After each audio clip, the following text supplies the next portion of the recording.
तो हेलो दोस्तों, जैसे कि हम लोग जानते हैं सुमित 08 स्टडी पॉइंट पर हम लोग रोज़ बिहार बोर्ड के लिए एक नए कदम की ओर बढ़ रहे हैं। क्लास 10 के लिए बायोलॉजी का चैप्टर 1 हमने पार्ट 6 तक पढ़ा दिया है, जय प्रक्रम और पोषण। अब पार्ट 7 लाए हैं और 7 में ही इसका पूरा समाप्ति कर दिया जाएगा, ठीक है। और उसके बाद हम आपको इसी वीडियो के माध्यम से हम अपने ही चैनल पर एक शॉर्ट वीडियो में दिए हैं पीडीएफ के तौर पर। आप उसमें से लिख सकते हैं या मैं डिस्क्रिप्शन में उसको भी डाल दूंगा, ठीक है। आप पीडीएफ भी मुझसे ले लीजिएगा, जो भी पढ़े हैं उसका पीडीएफ आपको तक पहुंच जाएगा। बस आप इस चैनल को सब्सक्राइब लाइक कर दे और दोस्तों को पास शेयर करें, ठीक है। जैसे कि हम लोग जानते हैं कि कल हम लोगों ने अमाशय के बारे में पढ़ा था और काफ़ी अच्छी जानकारी भी ली थी, तो उसी के माध्यम से आज हम छोटी आंत के बारे में भी पढ़ लेंगे। छोटी आंत के बाद हम लोग सीधे जाएंगे अग्नाशय में, और अग्नाशय से बड़ी आंत को पढ़ लेंगे, और बड़ी आंत जब पढ़ लेंगे तो हमारा पूरा पाचन की क्रिया समाप्त हो जाएगी। और फिर एक लास्ट में पाचन की क्रिया हम शॉर्टकट में देख लेंगे कि आता है एग्जाम में कि मनुष्य में पाचन की क्रिया कैसे होती है, एक चित्र सहित वर्णन करें, ऐसे आता है, ठीक है। तो उसको भी हम बता देंगे, तब तक ले आप इसको देखिए, ठीक है। तो आज हम पढ़ने वाले हैं छोटी आंत के बारे में। हम सबसे पहले जानते हैं कि भोजन का पाचन कहाँ से शुरू हो जाते हैं। कहाँ से शुरू होता है? मुख गुहा से ही शुरू हो जाता है। मुख गुहा में उपस्थित लार ग्रंथियां 3 होती है और वहीं से भोजन का पाचन शुरू हो जाता है। और यह लार ग्रंथियां मुख गुहा में कार्बोहाइड्रेट का पाचन करती है, स्टार्च या मंड का पाचन करती है। मुख गुहा में 3 जोड़ी लार ग्रंथियां होती है। हम बताए थे पैरोटिड ग्रंथि, सब मैंडिबुलर ग्रंथि और सब लिंगुअल ग्रंथि, ये 3 ग्रंथियां थी। इसके बारे में काफी अच्छी जानकारी भी आपको दिए थे। उसके बाद भोजन आया था ग्रसनी से 2 रास्ता बट गया, एगो ग्रास नली एगो श्वास नली। तो ग्रास नली के माध्यम से हम आए कहाँ? अमाशय में। अब अमाशय के बाद हम क्या किए पढ़ने के बाद? अब आए हैं छोटी आंत में। अमाशय में क्या होता था कि जठरस का स्राव होता था, और जठरस के माध्यम से भोजन का पाचन वहीं शुरू हो गया, और भोजन कैसा हो गया? अम्लीय हो गया अमाशय में। अब भोजन कैसा हो गया? अम्लीय हो गया, ताकि उसमें कोई भी बैक्टीरिया आया हुआ रहेगा तो वो मर जाएगा। हालांकि बैक्टीरिया तो मुख गुहा के लार ग्रंथि से ही मर जाते हैं, लेकिन कुछ बच जाते हैं तो वो HCl से मर जाते हैं। HCl से मर जाता है। अमाशय में HCl होता है, म्यूकस होता है और निष्क्रिय पेप्सिनोजेन होता है। जो HCl क्या करता है? निष्क्रिय पेप्सिनोजेन को पेप्सिन नामक एंजाइम में बदल देता है। अब पेप्सिन क्या करता है? वही भोजन के प्रोटीन पर कार्य कर उसे पेप्टोन में बदल देता है। काफी अच्छे से चर्चा किए हैं। आप यदि पार्ट 7 डायरेक्ट देख रहे हैं तो मेरा आपसे निवेदन है कि आप पहले पीछे वाले पार्ट को एक बार देख ले, ताकि आपको आगे समझ में आएगी, ठीक है। तो आज हम पढ़ लेते हैं छोटी आंत क्या है। तो देखो बाबा, छोटी आंत होता है ना, यह आहार नल का सबसे बड़ा भाग होता है, ठीक है। छोटी आंत क्या होता है? आहार नल का सबसे बड़ा भाग होता है। समझ में आ रहा है? छोटी आंत आहार नल का सबसे बड़ा भाग होता है। देखो कैसे होता है। छोटी आंत का लंबाई 6 मीटर होता है। आप कोई पूछे कि भाई हम तो अगर लंबाई अपना नापे तो 1 मीटर कुछ होंगे, ऐसे ही ना, अगर अपना लंबाई नापे तो 1 मीटर कुछ होंगे, लेकिन छोटी आंत हमारे शरीर के अंदर होते हुए भी इसका लंबाई 6 मीटर कैसे हुआ? देखो भाई, जो छोटी आंत में होता है ना, हम लोग देखते हैं जब बाजार होता है कि उसमें खोसी को जब काटा जाता है, हलाल किया जाता है, तो उसमें क्या होता है? उसमें से निकलता है क्या? पचौनी। आप देखते हैं ना, पचौनी ऐसे रखता है, तार जैसा रहता है पचौनी, उसी का माध्यम से मलाशय जो होता है अवशिष्ट पदार्थ उसी में जमा रहता है, तो वही पचौनी क्या होता है? एक दूसरे से लेप्टल रहता है। छोटी आंत जैसा एक दूसरे से ऐसे ही उसी में लेप्टाइल रहेगा। तो लेप्टाइल रहेगा और उसको सोच करेंगे तो इसका लंबाई कितना आएगा? 6 मीटर, ठीक है। उसका लंबाई कितना होगा? 6 मीटर। छोटी आंत का लंबाई कितना आता है? 6 मीटर। ऑब्जेक्टिव में आता है कि छोटी आंत की लंबाई कितनी होती है? 6 मीटर। चौड़ाई कितना होता है? 2.5 सेंटीमीटर, मतलब अढ़ाई समझो ना, 2.5 सेंटीमीटर, 2.5 सेंटीमीटर उसका चौड़ाई होता है। ये समझ गए? और देखो भाई, हर जीवों में छोटी आंत की लंबाई अलग अलग होती है। शाकाहारी और मांसाहारी जीवों के आधार पर छोटी आंत की लंबाई को अलग अलग बांटा गया है, ठीक है। जैसे कि शाकाहारी होगा, जो शाकाहारी होगा उसमें छोटी आंत का लंबाई बड़ी होगी। क्यों बड़ी होगी भाई? छोटी आंत के शाकाहारी में कितना बड़ी होगा, ठीक है। और मांसाहारी में क्या होगा? मांसाहारी में छोटा होगा। मांसाहारी में छोटा होगा।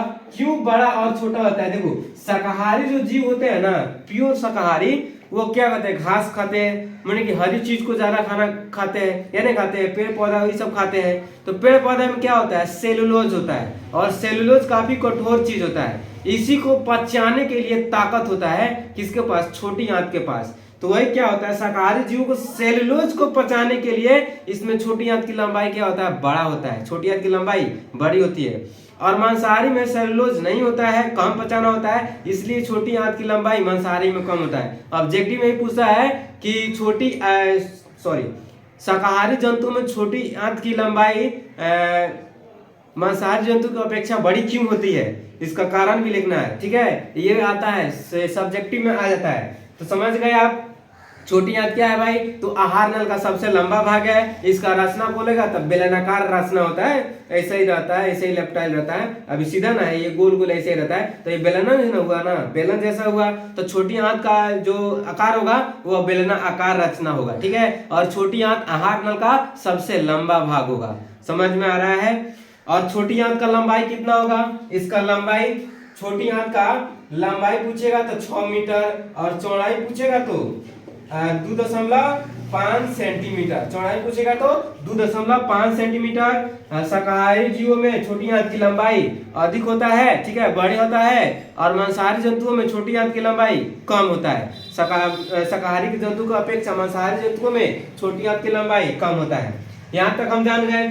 अब देखो भाई, जो छोटी आंत है ना, उसका भाग होता है 3। ध्यान से समझना, छोटी आंत का भाग कितना होता है? 3। हम उसमें भी पढ़े थे, जो अमाशय था, अमाशय भी पढ़े थे। अमाशय की जो जठरस होता है, जठरस उसका है 3 होती है। और इसमें भी छोटी आंत का जो भाग होगा वह 3 भाग में बटल होगा। ठीक है, छोटी आंत का जो भाग होगा वह 3 भागों में बटा होगा। पहला क्या होता है? पहला हमारा होता है ग्रहणी, दूसरा होता है जेजुनम, और तीसरा होता है इलियम। ग्रहणी, jejunum, ilium. समझ में आ रहा है? ग्रहणी, जेजुनम, इलियम। छोटी आंत का कितना भाग होता है? 3 भाग होता है। कौन कौन होता है? ग्रहणी, जेजुनम और इलियम। इतना तक समझ गए। अब देखो भाई, जो भोजन होता है अमाशय से आता है ना, भोजन जैसे ही अमाशय में पूरा उसका हाइट के पूरा पाचन कर लिया जाता है, ठीक है, उसको अम्लीय बना दिया जाता है, तब भोजन अमाशय में थोड़ी ना रहेगा, अब अमाशय से आगे की ओर बढ़ेगा। तो जैसे ही अमाशय से आगे की ओर आता है ना, ये अमाशय से आगे की ओर आया है, तो उसके बाद कहाँ आया? छोटी आंत में आया। देखो यहाँ आया ना, अमाशय से सीधे कहाँ आया? छोटी आंत में। तो अमाशय का अंतिम भाग हम क्या बताए थे? अमाशय के 3 को भाग बताए थे ना, कार्डियक, फुंडिक, पाइलोरिक। अमाशय के 3 को भाग होता है। कार्डियक अमाशय का पहला भाग होता है, बीच वाला भाग फुंडिक होता है, और लास्ट वाला भाग पाइलोरिक होता है। अब इसी अमाशय में भोजन लास्ट में कहाँ पहुंचता है? अमाशय में पाइलोरिक में पहुंचता है, और वो इसी पाइलोरिक के माध्यम से छोटी आंत के ग्रहणी में पहुंचता है। तो अमाशय से भोजन छोटी आंत में कैसे आता है? तो अमाशय से पहले कहाँ आता है? एथी में आता है, पाइलोरिक में आता है ना। अमाशय का लास्ट वाला भाग क्या है? पाइलोरिक है। अब उसी पाइलोरिक के माध्यम से कहाँ आया? छोटी आंत के ग्रहणी में आया। मतलब यह जो होगा छोटी आंत का पहला भाग होगा, और यह जो होगा छोटी आंत का दूसरा भाग होगा, बीच वाला भाग, और ये होगा इलियम, जो छोटी आंत का अंतिम वाला भाग होता है। तो सबसे पहले अमाशय से भोजन कहाँ आया? ग्रहणी में आया। अब देखो, अब अमाशय से भोजन कहाँ आया? ग्रहणी में आया। तो छोटी आंत में एक खासियत होती है, जब अमाशय से भोजन अमाशय से भोजन जब छोटी आंत में पहुंचता है ना, तो जो अमाशय में था भोजन अम्लीय, भोजन का कैसा हो गया है? अम्लीय हो गया। अब छोटी आंत में आता है तो छोटी आंत बोलता है कि भाई हम अम्लीय चीज को नहीं काम कर सकते, अम्लीय चीज को हम पाचन नहीं कर सकते हैं। तो यही मैसेज करता है किसके पास? यकृत के पास मैसेज करता है। यकृत किसको बोलते हैं? लीवर। ठीक है, यह लीवर के पास मैसेज करता है। तो लीवर के पास मैसेज करता है, वही जो यकृत होता है, यकृत क्या करता है? पित्त का स्राव करता है। यकृत क्या करता है? पित्त का स्राव करता है। अब उसी पित्त के जरिए क्या होता है?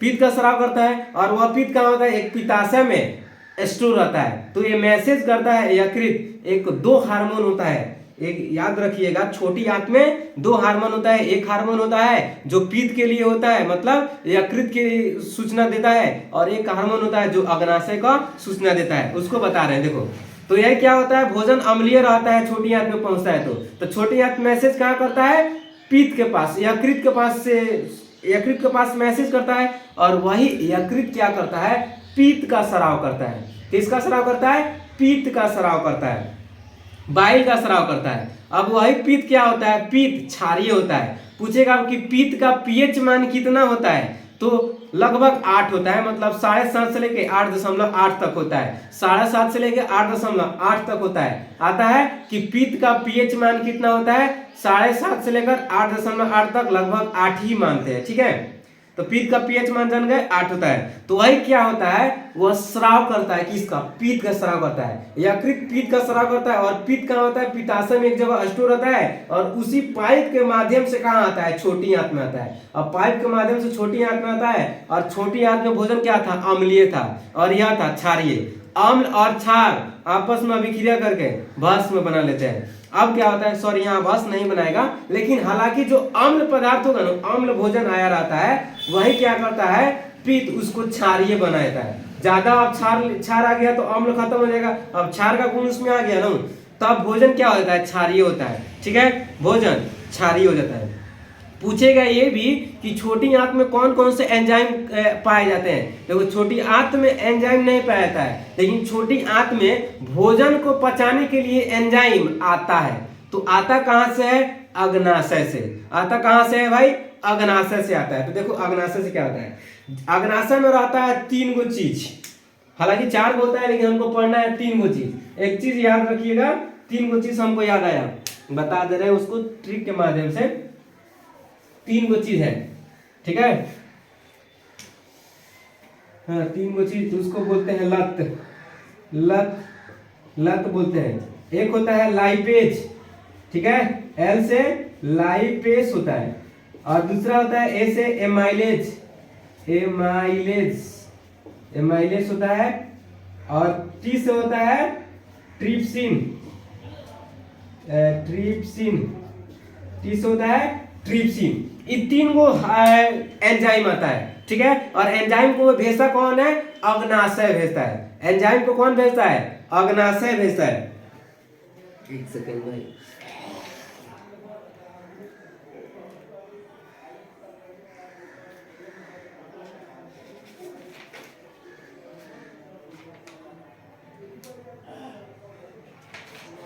देखो भाई, जो इसमें एंजाइम यही ना स्राव करता है, अग्नाशय। अग्नाशय क्या स्रावित करता है, एंजाइम स्रावित करता है। कहाँ स्रावित करता है, छोटी आंत में। अब छोटी आंत में भोजन क्या बन गया है, क्षारीय बन गया है। छोटी आंत में भोजन कैसा बन गया, क्षारीय बन गया, ठीक है। अब जो भोजन क्षारीय बन गया तो उधर से अग्नाशय कर रहा है कि ले भाई, इले जुले जो एंजाइम ले जो भोजन को पचाना है। भोजन में कार्बोहाइड्रेट भी रहता है, हालांकि कार्बोहाइड्रेट का पाचन उधर हो जाता है, फिर थोड़ा थोड़ा बचा रहता है तो इसमें आया होता है, ठीक है। प्रोटीन होता है, प्रोटीन के बाद वसा होता है, इस सबका पाचन करना जरूरी है ना।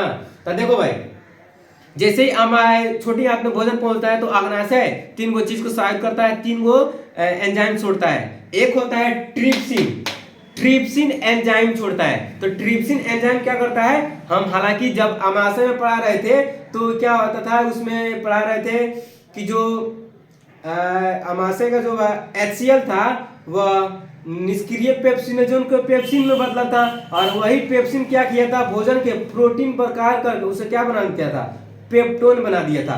तो ट्रिप्सिन क्या करता है, भोजन को प्रोटीन पर कार्य करता है। ट्रिप्सिन क्या करता है, भोजन के प्रोटीन पर कार्य करता है। समझ में आ रहा है, ट्रिप्सिन क्या करता है, भोजन के प्रोटीन पर कार्य करता है, और उसे प्रोटीन पर कार्य करता है। तो देखो भाई, प्रोटीन हमको 2 गो चीज से आता है, दूध से भी, दूध का भी प्रोटीन होता है, दूध में प्रोटीन होता है ना, ऐसे साधारण भोजन में भी प्रोटीन होता है। तो प्रोटीन का 2 भाग बांट दिया जाता है। एक होता है जो दूध पीते हैं, दूध में अधिक शक्तिशाली होता है, दूध बहुत अधिक शक्तिशाली होता है, जिसको पचाने के लिए प्रत्येक बच्चों में क्या होता है, रेनिन होता है। देखिएगा ना, छोट बच्चा होता है, दूध पीते ही क्या करता है, बोर देता है, मतलब दही जैसा बन जाता है, बहुत तेजी बन जाता है। तो उसमें क्या होता है, रेनिन की मात्रा अधिक होती है, रेनिन की मात्रा अधिक होती है। आ रहा है समझ में। तो प्रोटीन को पचाने के लिए 2 गो चीज होता है, एक ट्रिप्सिन होता है, एक रेनिन होता है। एक होता है ट्रिप्सिन, एक रेनिन। तो ट्रिप्सिन तो साधारण भोजन का ऐसे वैसे तो प्रोटीन का पाचन करता ही है। जो रेनिन होता है ना वो केवल दूध पर ही अपना काम करता है, केवल दूध पर काम करता है और दूध को क्या करता है, फाड़ देता है। ठीक है, दूध को दही जैसा बना देता है, रेनिन का काम यह है। तो एब्जेक्टिव में ऐसे आएगा कि रेनिन का काम क्या है, ऐसे आएगा तो दूध को फाड़ना, दूध का दही जैसा रूप देना। ठीक है, या ऐसे आ जाएगी दूध को दही जैसा रूप कौन देता है, तो रेनिन करता है। कौन करता है, तो रेनिन करता है। ये समझ में आएगा। ट्रिप्सिन क्या करता है, भोजन के प्रोटीन पर काम करता है। ट्रिप्सिन भोजन के प्रोटीन पर काम करता है। अब है लाइपेस। लाइपेस क्या करता है ना, जो भोजन होता है वसा, ठीक है, हम खाए हुए रहते हैं भोजन, उसमें वसा भी रहता है, तो यही क्या करता है, लाइपेस भोजन को वसा पर काम करता है। ठीक है, भोजन को वसा पर काम करता है। और तीसरा है एमाइलेस। जो एमाइलेस होता है वो क्या करता है, भोजन के कार्बोहाइड्रेट का काम करता है, भोजन के कार्बोहाइड्रेट पर काम करता है। तो ये तीन वो चीज का स्राव कौन कर रहा है, अग्नाशय। अग्नाशय क्या कर रहा है, ये तीनों चीज का स्राव कर रहा है ताकि छोटी आंत में भोजन का पाचन पूर्ण तरह से कर लिया जाए। आ रहा है समझ में, ये समझ में आ गया। लत से याद कर लेंगे, एल से लाइपेस, ए से एमाइलेस और टी से ट्रिप्सिन। ट्रिप्सिन के साथ वो रेनिन आता है। ट्रिप्सिन का एक रेनिन होता है जो दोनों प्रोटीन पर काम करता है। तो इतना तक हुआ, ठीक है, इतना तक समझ में आ गया। अब छोटी आंत में क्या हो गया, भोजन को पचाने के लिए एंजाइम भी आ गया और उधर से पीत भी आ गया। पीत आया तो क्षारीय बना दिया, पीत आया तो भोजन को क्षारीय बना दिया, और एंजाइम आया तो भोजन को यहीं थूर कूच के पचा दिया। ठीक है, अब ये जो इसमें ग्रहणी है ना, ग्रहणी में सब काम हो गया। अब ग्रहणी के बाद कहाँ आएगा, जेजुनम में। तो जेजुनम में क्या होता है, जैसे पथार सुखाने के लिए, जैसे धान जैसे पसारते हैं ना घामुआ में सूखने के लिए, कोई गीला चीज पसारते हैं ना पसार के ऐसे, उसको गीला रहता है तो सूखने के लिए करते हैं ना, तो वही जो जेजुनम होता है ना, जेजुनम में भोजन को पथार दिया जाता है। भोजन को क्या कर दिया जाता है, पथार दिया जाता है ताकि भोजन सूखे।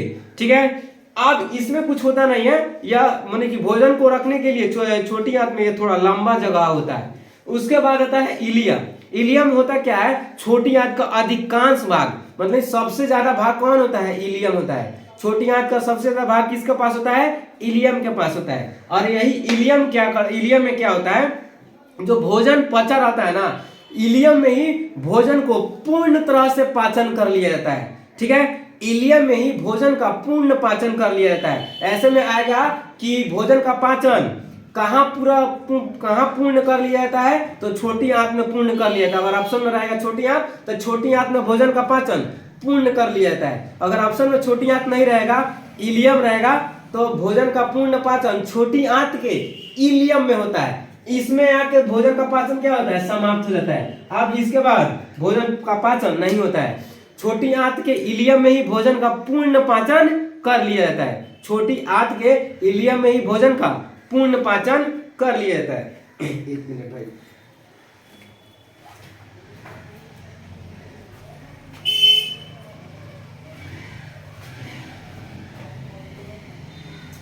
ठीक है, गला सूख जा रहा था। छोटी आंत के इलियम में पूरा भोजन पाचन हो गया। अब यहाँ तक काम हो गया। इसमें जो लिखे तो देखो क्या हुआ था कि जो ग्रहणी छोटी आंत का पहला भाग है, जो अमाशय का पारिवारिक छिद्र के ठीक बाद शुरू होता है, ये सब लिखे हैं। बस आपको एक काम कर रहे हैं, आपको समझा रहे हैं, और वीडियो के लास्ट में आपको पीडीएफ डाल देंगे। वीडियो में ही हमारा पीडीएफ चला जाएगा ताकि उसमें से देख लीजिए। लेकिन ऐसे बोर्ड पर लिख के समझाने के लिए, जो लिख के फेयर नोट्स बनाने के लिए बहुत टाइम लगेगा, इसलिए आपको डायरेक्ट समझाने की कोशिश कर रहे हैं, और उसी चीज को समझाने के बाद आपको पीडीएफ भी दे दिया जाएगा। ठीक है, तो यहाँ हम क्या लिखते हैं कि छोटी आंत का अधिकांश भाग इलियम होता है, इसी भाग में भोजन का पूर्ण पाचन कर लिया, लिखे है ना, इलियम में ही भोजन का पूर्ण पाचन कर लिया जाता है। पचे हुए भोजन का अवशोषण भी कर लिया जाता है। ठीक है, यहाँ जो भोजन पच जाता है ना, तो उससे जो चीज मिलने वाला होता है, ऊर्जा मिलने वाला होता है, प्रोटीन, वसा, कार्बोहाइड्रेट, जो भी निकालने वाला होता है, वहीं से निकाल के अब पूरे शरीर में दौड़ा दिया जाता है, रक्त को भेज दिया जाता है, ब्लड को दे दिया जाता है। और ब्लड क्या करता है,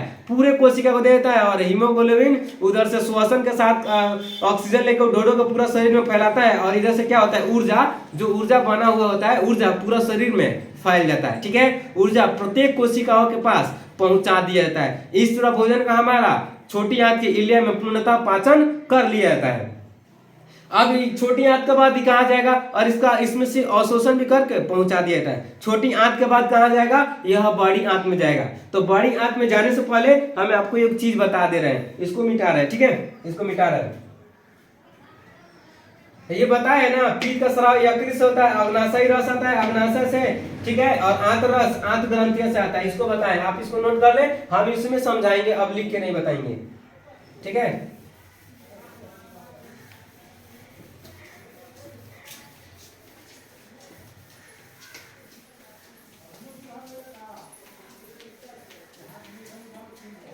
यह हो गया।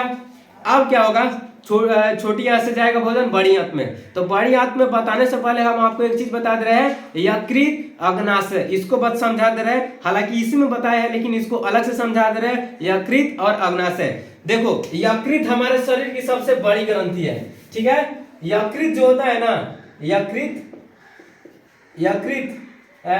सबसे बड़ी ग्रंथि है। यकृत को सबसे बड़ी ग्रंथि मानते हैं, ठीक है, सबसे बड़ी ग्रंथि है यकृत, सबसे बड़ी ग्रंथि है। इसका वजन पूछेगा ना, वजन, तो वजन होता है 1.5 किलो। वजन कितना होता है, 1.5 किलो। यकृत का वजन कितना होता है, 1.5 किलो, ठीक है। और ये हमारे शरीर की सबसे बड़ी ग्रंथि कौन है, यकृत है। यकृत को क्या बोलते हैं, लीवर। लीवर जो होता है ना, भोजन का पाचन में यही काम करता है, लीवर। तो यही क्या होता है, शरीर की सबसे बड़ी ग्रंथि होती है, शरीर की सबसे बड़ी ग्रंथि होती है यकृत।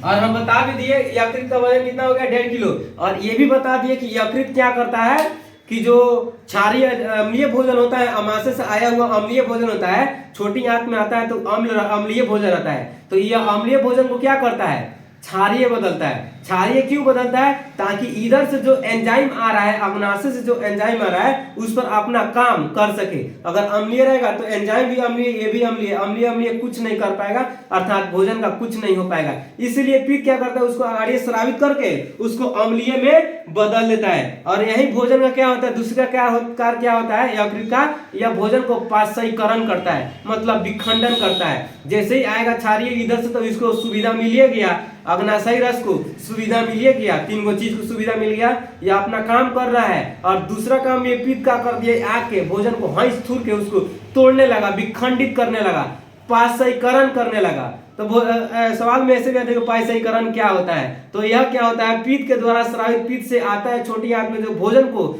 विखंडित या तोड़ने के लिए आता है, जिसे पाचकीकरण कहते हैं, ठीक है। ये हो गया यकृत। यकृत से क्या स्राव होता है, पित्त स्राव होता है। यकृत से ही, हालांकि उसमें ही बता दिए, यकृत से क्या होता है, पित्त स्रावित होता है। यकृत से पित्त स्रावित होता है, यकृत से पित्त स्रावित होता है, पित्त स्रावित होता है, ठीक है। और ये जो पित्त एक जगह जाकर स्टोर होता है, ठीक है, एक जगह जाकर स्टोर होता है, जिसको क्या बोलते हैं, पित्ताशय बोलते हैं। एक जगह जाकर क्या होता है, स्टोर होता है, जिसको पित्ताशय बोलते हैं। और पित्ताशय से क्या होता है, पित्त का स्राव एक नली के द्वारा छोटी आंत में किया जाता है, ठीक है। इतना था हमारा यकृत के बारे में। यकृत के लिए मतलब एक अलग चैप्टर पढ़ेंगे, ग्रंथि का एक अलग चैप्टर हम लोग पढ़ेंगे, बस आपको इतना यहाँ ध्यान देना है। ये हो गया। अब उसके बाद थोड़ा पढ़ लेते हैं अग्नाशय। अग्नाशय क्या है, ठीक है।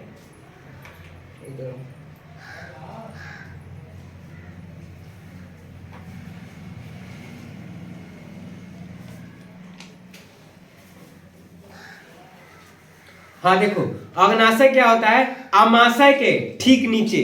अब क्यों नहीं बताया भाई, हम तो जैकेट पहन लिए हैं, ठीक है। अग्नाशय के ठीक नीचे, अग्नाशय के ठीक नीचे यहाँ दिखाई दे रहा है भाई, ऊपर उठो।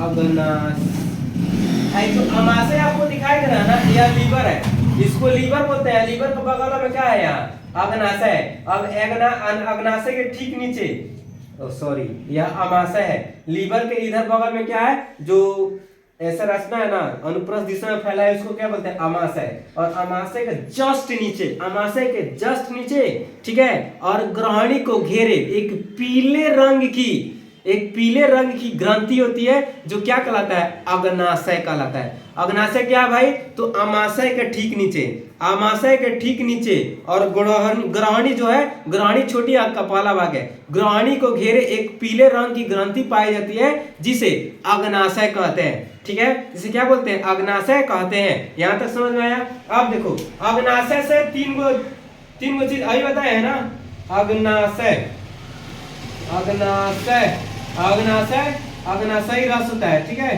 अग्नाशयी रस, अग्नाशय से अग्नाशयी रस निकलता है। तीन गो चीज निकलता है, क्या होता है, लत से याद रखना, लत से याद रखना। ठीक है, एल से क्या होता है, लाइपेस। ठीक है, लाइपेस होता है। ए से क्या होता है, एमाइलेस, क्या होता है, एमाइलेस होता है। और टी से क्या होता है, ट्रिप्सिन, टी से ट्रिप्सिन, ओ सॉरी, टी से क्या होता है, ट्रिप्सिन। और ये भी बता दिए कि कौन कहाँ कार्य करता है, लाइपेस कहाँ काम करता है, तो भोजन के वसा पर। एमाइलेस कहाँ करता है, तो भोजन के कार्बोहाइड्रेट पर। ठीक है, भोजन को कार्बोहाइड्रेट,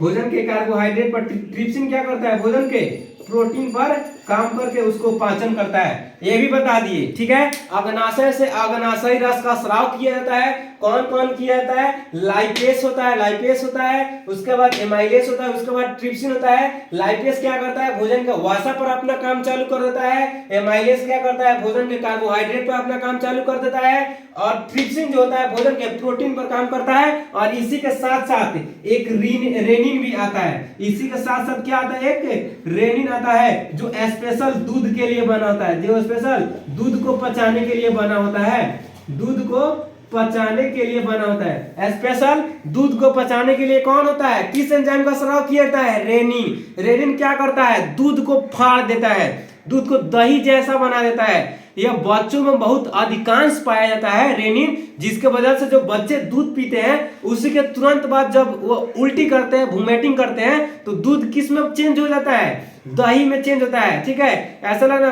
दही जैसा भी दिखाई देता है। ठीक है, तो उसको कौन जल्दी काम करता है, रेनिन। तो रेनिन बच्चों में बहुत अधिक पाया जाता है और हम लोग में रेनिन की मात्रा कम हो जाती है, इसलिए हम लोग तेजी नहीं उल्टी करते हैं और उसमें तेजी से उल्टी हो जाता है। जैसे बच्चों का दूध पीता है जैसे नहीं फेंक देता है, तो वह रेनिन का कमाल है। अग्नाशय में इतना ही है कि अग्नाशय क्या है, तो अमाशय के ठीक नीचे और ग्रहणी को घेरे पीले रंग की एक ग्रंथि होती है जिसे अग्नाशय कहते हैं। और अग्नाशय से तीन गो रस स्रावित होता है। अग्नाशयी रस से तीन गो एंजाइम स्रावित होता है। एक होता है लाइपेस, एमाइलेस, ट्रिप्सिन। ये तीन गो स्रावित होता है। लाइपेस भोजन को वसा पर काम करता है, एमाइलेस भोजन के कार्बोहाइड्रेट पर काम करता है और ट्रिप्सिन भोजन के प्रोटीन पर काम करता है। और यही क्या करता है, भोजन को, यही काम कहाँ करता है, छोटी आंत में। छोटी आंत में इसका स्राव किया जाता है और छोटी आंत में ही भोजन का पूर्ण पाचन कर लिया जाता है। कहाँ कर लिया जाता है, तो छोटी आंत के इलियम में भोजन का पूर्ण पाचन कर लिया जाता है। यहां तक समझ में आया। यकृत और अग्नाशय हो गया। आप चलते हैं बड़ी आंत की ओर। अब देखो इसी में क्या होता है, जो यहाँ से जो भोजन आया होता है कार्बोहाइड्रेट के, तो हम शुरुआत में पाचन कर रहे थे मुख्य गुहा में लार ग्रंथि से, और प्रोटीन को हम अमाशय में पाचन कर रहे थे। और जो वसा है ना, वसा का भी इसी में पाचन प्रारंभ कर दिया था, इसी में ही अमाशय में, सॉरी छोटी आंत में ही, छोटी आंत में डायरेक्ट वसा का पाचन शुरू कर दिया जाता है। ठीक है, डायरेक्ट वसा का पाचन शुरू किया जाता है।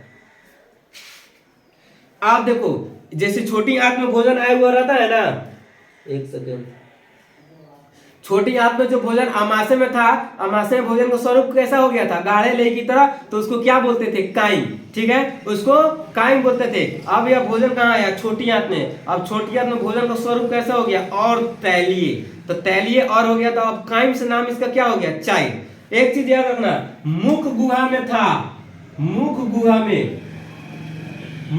में था, तो इसका नाम था बोलस, भोजन का नाम था बोलस। और मुख गुहा से जैसे ही नीचे आया अमाशय में, ठीक है, अमाशय में भोजन आया तो इसको बोल दिए काइम। अब काइम के बाद जैसे ही ये नीचे आया छोटी आंत में, अब छोटी आंत में भोजन को क्या बोलेंगे, चाइल्ड। अब भोजन को क्या बोलेंगे, चाइल्ड। बोलस से काइम, काइम से चाइल्ड। तो जो हम उल्टी करते हैं ना, तो उल्टी किस माध्यम, किस भोजन को करते हैं, काइम का करते हैं। उल्टी करते हैं काइम का करते हैं। अब जब भी हम खाना कभी खाते हैं, खाना खा रहे हैं और आकड़ ओकड़ हो गया, पत्थर होता है, तो उसको उगुलते हैं ना, मुंह से उगुल देते हैं, ठीक है। तो वो किसको उगुलते हैं? बोलस को, ठीक है। बोलस को उगुलते हैं और वोमिटिंग करते हैं काइम। लेकिन चाइल्ड का कोई मकसद नहीं होता है। चाइल्ड एक तरह से पूर्ण तरह भोजन पच गया होता है और छोटी आंत के माध्यम से बड़ी आंत में अब भोजन चला जाता है। अग्नाशय भी पढ़ा दिए, यकृत भी पढ़ा दिए, ठीक है। यकृत से क्या किसका स्राव होता है? पीत का स्राव होता है। अग्नाशय से अग्नाशयी रस का स्राव होता है, ठीक है। जो क्या करता है? भोजन के प्रोटीन, वसा, कार्बोहाइड्रेट इस पर काम करना चालू करता है और छोटी आंत में भोजन का पूर्ण पाचन कर लेता है। और छोटी आंत के किस भाग में? इलियम में कर लिया जाता है। यहां तक समझ में आया? अब भोजन को हम कहां भेजते हैं? बड़ी आंत में। भोजन को बड़ी आंत में भेजते हैं। तो देखो, जो बड़ी आंत में भोजन को बोलते हैं ना, बड़ी आंत में, तो क्या होता है? बड़ी आंत भी दो भाग में बट रहता है, ठीक है। बड़ी आंत क्या होता है? दो भाग में बटल रहता है। बड़ी आंत दो भाग में बटल रहता है। बड़ी आंत कितना भाग में बटल रहता है? दो भाग। एक होता है कोलन, एक होता है कोलन, एक होता है मलाशय। एक होता है कोलन, एक होता है मलाशय। और कोलन भी तीन भाग में बांटा रहता है। किधर लिखे भाई? कोलन। जो कोलन होता है ना, कोलन, ये भी तीन भाग में बांटा रहता है। ऊपरीगामी, अधोगामी,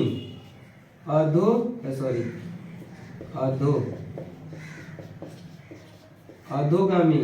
एक कथी होता है भाई? अधोगामी के बाद क्या होता है? अनुप्रस्थ कोलन। एक होता है अनुप्रस्थ। मतलब जो बड़ी आंत में भोजन आता है, तो बड़ी आंत का भी दो पार्ट बढ़ जाता है, ठीक है। दो भाग बढ़ता है। एक भाग होता है कोलन और एक भाग होता है मलाशय। इसको बोलते हैं रेक्टम। मलाशय या रेक्टम बोलते हैं। दो भाग में बड़ी आंत में बटा रहता है। अब भोजन को हम क्या करते हैं? पाचन तो हो गया। अब यहीं से हम क्या करेंगे? छोटी आंत में जो होता है, भोजन का पूर्ण पाचन कर लिया गया और जो चीज मिलने वाला था शरीर को, उसको भेज दिए और अपचे भोजन को छोटी आंत के माध्यम से बड़ी आंत में भेज दिए। अपचे भोजन को छोटी आंत के माध्यम से बड़ी आंत में अब हम भेज देते हैं। अब बड़ी आंत का दो पार्ट बच जाता है। दो पार्ट होता है, एक कोलन होता है, एक मलाशय या उसी को रेक्टम बोलते हैं। दो पार्ट बढ़ जाता है और कोलन का भी तीन पार्ट बच जाता है। एक ऊपरीगामी, एक अधोगामी। ऊपरीगामी कोलन, अधोगामी कोलन और अनुप्रस्थ कोलन दो बढ़ जाता है, ठीक है। ऊपरीगामी और सेकेंड पे होता है अनुप्रस्थ और थर्ड पे होता है अधोगामी। देखना, बड़ी आंत का रचना ऐसे होता है। इधर से ऐसे ऐसे बह रहता है, फिर इधर से ऐसे ऐसे आता है, फिर इधर से ऐसे ऐसे आता है। यही ना है बड़ी आंत का। तो यही क्या है? ऊपरीगामी मतलब ऊपर की ओर, अनुप्रस्थगामी मतलब सुतल है, और नीचे जो ये होता है अधोगामी मतलब नीचे की ओर। यही ना बता रहे, यही ना हमको संकेत दे रहा है।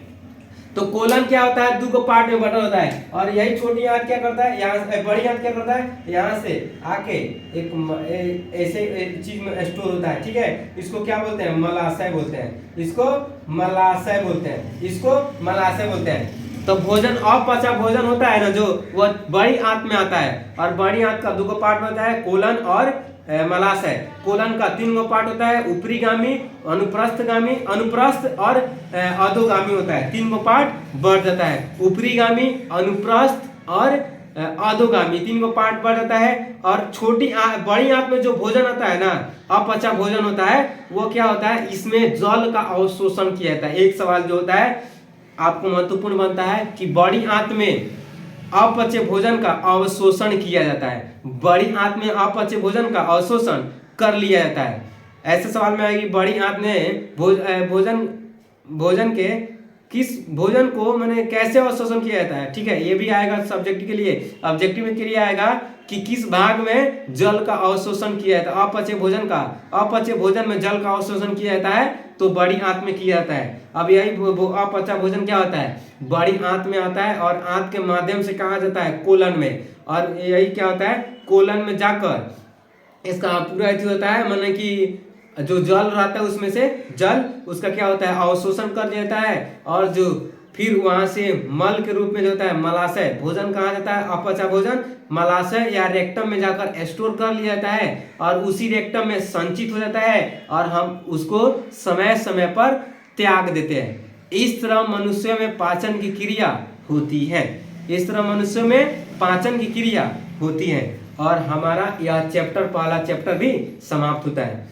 एक बार हम अगर नजरअंदाज करके शॉर्टकट में देखें भोजन की माने कि मनुष्य में पाचन की क्रिया कैसे होती है, चित्र सहित वर्णन करें। चित्र आप बना लीजिएगा और उसमें क्रिया कैसे होता है, ये पूरा थोड़ी ना लिखेंगे जितना पढ़ाए हैं, उसमें से मेन टॉपिक छांट के लिखेंगे। देखो कैसे होगा। मनुष्य में भोजन का पाचन मुख गुहा से ही शुरू हो जाता है। मुख गुहा में उपस्थित लाल ग्रंथियां जो भोजन के कार्बोहाइड्रेट का पाचन प्रारंभ कर देती है। इसके बाद भोजन ग्रासनी के जरिए ग्रास नली में पहुंचता है और ग्रास नली में भोजन का कोई पाचन नहीं होता है। इसमें क्रमाकुंचन विधि के द्वारा भोजन को आमाशय में भेज दिया जाता है।